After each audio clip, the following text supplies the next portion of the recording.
की बहुत कृपा होती है जब कहीं पर मूल ज्ञान की चर्चा हो।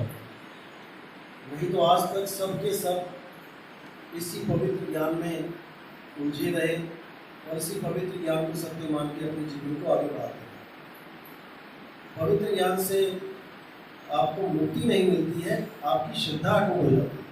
भक्ति तो आपकी बनती रहेगी, लेकिन मुक्ति का कोई रास्ता नहीं होता। जब तक पवित्र ज्ञान से आगे का ज्ञान आपको नहीं समझ में आया, तब तक कोई चांस ही नहीं है कि आप मुक्त हो पाओ। इसलिए साहिब ने बार बार समझाया, धर्मदास जी को भी बोला कि पवित्र ज्ञान तुम जग में भागो और मूल ज्ञान गुप्त कर रखो। मूल ज्ञान तब लग मत बताना जब लग जीव विवेकी ना हो जाए। आज अलग अलग पंथों के जीव 20-20, 25-25, 50-50 सालों से जो पढ़ाई पढ़ रहे थे, वो पवित्र ज्ञान की पढ़ाई थी। उस पढ़ाई को पढ़ना भी बहुत जरूरी था, वरना ये मूल ज्ञान समझ में नहीं आता। बड़े बड़े ऋषि मुनि फेल हो गए मूल ज्ञान को समझने में, और ऐसा कोई नहीं था जिसको कबीर साहब ने आके नहीं समझाया। हर जीव को कबीर साहब ने समझाया, लेकिन उसकी समझ में ही नहीं आया। जैसे आप छोटे से बच्चे को पीएचडी की किताबें पढ़ाने लग जाओ तो नहीं समझ में आएगी। उस पीएचडी की क्लास को, उस पीएचडी की किताबों को पढ़ने के लिए आपको दूसरी, तीसरी, 5वीं, 10वीं, 12वीं और कॉलेज करना ही पड़ेगा। सबसे आखिर में जाके आपके हाथों में जो किताबें आएंगी वो पीएचडी की किताबें हैं। इसी प्रकार ये मूल ज्ञान सबसे लास्ट में प्रकट किया गया। इस पीएचडी से पहले आपको सारा ज्ञान समझ में आ जाए, इसलिए इसको सबसे लास्ट में पेश किया गया। क्योंकि अगर ये इस समय से पहले दे दिया जाता तो आपके समझ में ना आता। आज अगर आप इस क्लास में बैठे हो, ये क्लास है, कॉलेज है, ये कबीर साहब का डिग्री कॉलेज। इस कॉलेज में आने से पहले आप 10वीं 12वीं कॉलेज पास होने चाहिए, यानी आपको वो ज्ञान पता होना चाहिए जो आपके पिछले गुरु ने दिया है। तभी तो आप निर्णय कर पाए कि जो मेरे पिछले गुरु ने मुझे जो ज्ञान दिया था वो अधूरा था। क्योंकि अगर वही ज्ञान आपके समझ में नहीं आता तो आप कभी आगे बढ़ते ही ना। अगर आप आगे बढ़े हो तो इसका मतलब आपने पिछले गुरु के ज्ञान को भली भांति समझ लिया है। आपको पता चल चुका है कि मेरा गुरु कहाँ तक की पहुंच रखता है और मुझे कहाँ तक पहुंचाएगा। तो साहिब कहते हैं, पवित्र ज्ञान तुम जग में भागो, मूल ज्ञान गुप्त कर राखो। मूल ज्ञान बाहर जो पर ही और पिछली पीढ़ी हंस न तरी। अगर ये मूल ज्ञान समय से पहले खोल दिया जाता तो ये समझ में ना आता किसी की। और काल के दूत इस ज्ञान की कॉपी कर करके जीवों को भरमाने में कोई कसर नहीं छोड़ते। कसर तो अभी भी नहीं छोड़ रहे हैं।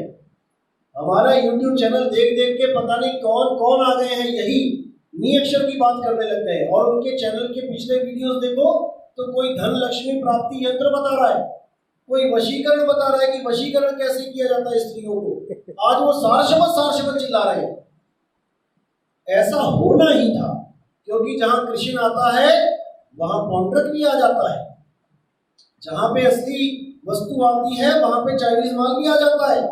लेकिन ये तो आपने परख करना है कि क्या सत्य है और क्या असत्य है। तो साहिब ने बोला कि मूल ज्ञान तब लग छुपाई जब लग द्वादश पंथ ना मिट जाए। ये पहचान है उस 13वें पंथ की कि 12वां पंथ जिस दिन खत्म होगा उसके बिल्कुल साथ ही ये ज्ञान उजागर हो जाए। अब आपने ढूंढना है ये 12वां पंथ है कौन सा। कबीर सागर में भी इसका जिक्र है कि 12वां पंथ गरीबदास जी का है, छुड़ानी धाम वाले। उस पंथ के आखिरी गुरु कौन है जिन्होंने बहुत बड़ा प्रचार किया, जो अभी जेल में है। जब उनको उम्र कैद की सजा हुई 11 तारीख को, 11 को सजा हुई, 12 को जेल में गए और हमारा जो चैनल बना वो 13 तारीख को बना। उसी के साथ ही इस पंथ का उजागर हुआ। पंथ तो पहले से ही चल रहा था, लेकिन इसका उजागर मना किया गया था कि उजागर मत करना इसका। हालांकि बड़े बड़े संतों ने, पंथों ने, हमारे संतों की बाणियां ले रखी है अपने ग्रंथों में। सोई गुरु पूरा कहावे, 2 अक्षर का भेद बतावे, एक छुड़ावे एक लखावे, तब प्राणी निज घर को जावे। बाणियां ले रखी हैं, लेकिन लोगों को गुमराह कर दिया। किसी ने बोल दिया ये बाबा नानक की वाणी है, किसी ने बोल दिया गुरु ग्रंथ साहब में लिखी है, कोई कुछ बता रहा है, कोई कुछ बता रहा है। क्योंकि इस पंथ तक कोई पहुंच ना जाए, क्योंकि अगर इस पंथ में पहुंच गया तो नील और शील का निबेड़ा तुम खुद ही कर लोगे। इसलिए साहिब ने बोला नील शील का करे निबेड़ा, कहे कबीर सो हंस है मेरा। कबीर कबीर जपने वाला मेरा हंस नहीं है कि देवी देवताओं की मूर्तियां हटा के कबीर साहब की मूर्ति लगा के रोज धूप अगरबत्ती कर रहा है, वो मेरा हंस नहीं है। क्योंकि अगर देवी देवताओं की मूर्तियां पत्थर की है तो भाई कबीर साहब की मूर्ति भी पत्थर की है। तो साहिब ने बोला पाथर पूजे हरि मिले तो मैं पूजू पहाड़। तो इन गुरुआ लोगों ने क्या किया, देवी देवताओं को हटा के कबीर साहब की पत्थर की मूर्ति रख दी। अब बजाओ घंटियां और घुमाओ अगरबत्ती, वही काम कर डाला जिसके लिए कबीर साहब ने मना किया था। ना मैं जप में, ना मैं तप में, ना एकांत निवास में, अरे भोगो कहाँ ढूंढे रे बंदे, मैं तो तेरे पास में। इतना पास है वो जितना और कुछ है ही नहीं, लेकिन हमें पता ही नहीं। कस्तूरी कुंडल बसे मरग ढूंढे बनमाही, और ऐसे रमता राम है ये दुनिया जाने में। किसको ढूंढ रहे हैं हम?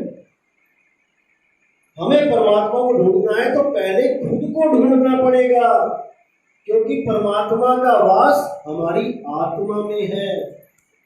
गुरु साहब कहता है आत्म में राम, राम में आत्म, चीनस गुरमुख विचारे। अगर दूध घी को ढूंढने के लिए गलियों गलियों में धक्के खाएगा तो उसको ज्ञानी कोई नहीं करेगा।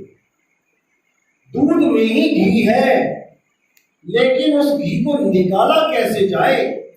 जब तक ये भेद बताने वाला, रहस्य बताने वाला, विधि बताने वाला गुरु नहीं मिला, तब तक आप केवल दूध का ही स्वाद ले सकते हो। ना तो दूध से मक्खन बना पाओगे, ना मक्खन से घी बना पाओगे, केवल एक ही स्वाद ले पाओगे, वो है दूध का। लेकिन अगर आपको विधि पता लग जाए तो पता नहीं क्या क्या बन जाएगा दूध से। तो इसलिए साहिब ने बार बार बोला कि ज्यों तिल माही तेल है और ज्यों चकमक में आग, तेरा साईं तुझ में है और जाग सके तू जाग तुझ में, यानी मुझ में। यानी सबसे पहले मुझे ये जानना पड़ेगा कि मैं क्या हूं। जहां पे कबीर साहब कहते हैं तेरा साईं तुझ में है, वहीं पे ये गुरुआ लोग क्या करते हैं, आपकी देह की तरफ इशारा कर देते हैं कि तेरे शरीर में परमात्मा है।